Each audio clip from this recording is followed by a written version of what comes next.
Deutéronome, chapitre 24. Lorsqu'un homme aura pris et épousé une femme qui viendrait à ne pas trouver grâce à ses yeux, parce qu'il a découvert en elle quelque chose de honteux, il écrira pour elle une lettre de divorce, et, après la lui avoir remise en main, il la renverra de sa maison. Elle sortira de chez lui, s'en ira, et pourra devenir la femme d'un autre homme. Si ce dernier homme la prend en aversion, écrit pour elle une lettre de divorce, et, après la lui avoir remise en main, la renvoie de sa maison, ou bien, si ce dernier homme qui l'a prise pour femme vient à mourir, alors le premier mari qui l'avait renvoyée ne pourra pas la reprendre pour femme après qu'elle a été souillée, car c'est une abomination devant l'Éternel, et tu ne chargeras point de péché le pays que l'Éternel, ton Dieu, te donne pour héritage. Lorsqu'un homme sera nouvellement marié, il n'ira point à l'armée, et on ne lui imposera aucune charge.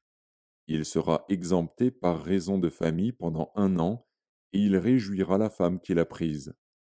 On ne prendra point pour gage les 2 meules, ni la meule de dessus, car ce serait prendre pour gage la vie même.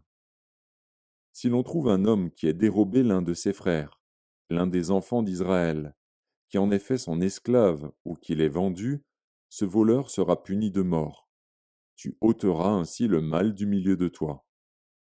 Prends garde à la plaie de la lèpre, afin de bien observer et de faire tout ce que vous enseigneront les sacrificateurs, les Lévites. Vous aurez soin d'agir d'après les ordres que je leur ai donnés. Souviens-toi de ce que l'Éternel, ton Dieu, fit à Marie pendant la route, lors de votre sortie d'Égypte. Si tu fais à ton prochain un prêt quelconque, tu n'entreras point dans sa maison pour te saisir de son gage. Tu resteras dehors, et celui à qui tu fais le prêt t'apportera le gage dehors. Si cet homme est pauvre, tu ne te coucheras point en retenant son gage. Tu le lui rendras au coucher du soleil, afin qu'il couche dans son vêtement et qu'il te bénisse. Et cela te sera imputé à justice devant l'Éternel, ton Dieu. Tu n'opprimeras point le mercenaire, pauvre et indigent, qu'il soit l'un de tes frères ou l'un des étrangers demeurant dans ton pays, dans tes portes. Tu lui donneras le salaire de sa journée avant le coucher du soleil, car il est pauvre, et il lui tarde de le recevoir. Sans cela, il crierait à l'Éternel contre toi, et tu te chargerais d'un péché. On ne fera point mourir les pères pour les enfants, et l'on ne fera point mourir les enfants pour les pères.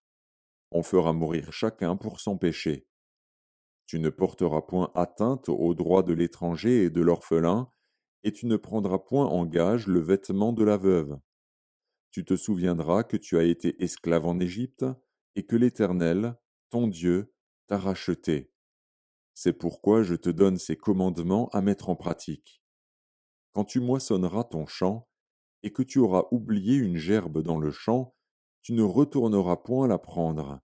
Elle sera pour l'étranger, pour l'orphelin et pour la veuve, afin que l'Éternel, ton Dieu, te bénisse dans tout le travail de tes mains.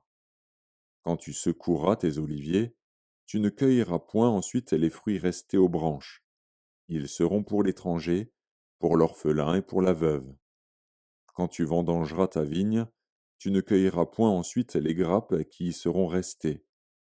Elles seront pour l'étranger, pour l'orphelin et pour la veuve.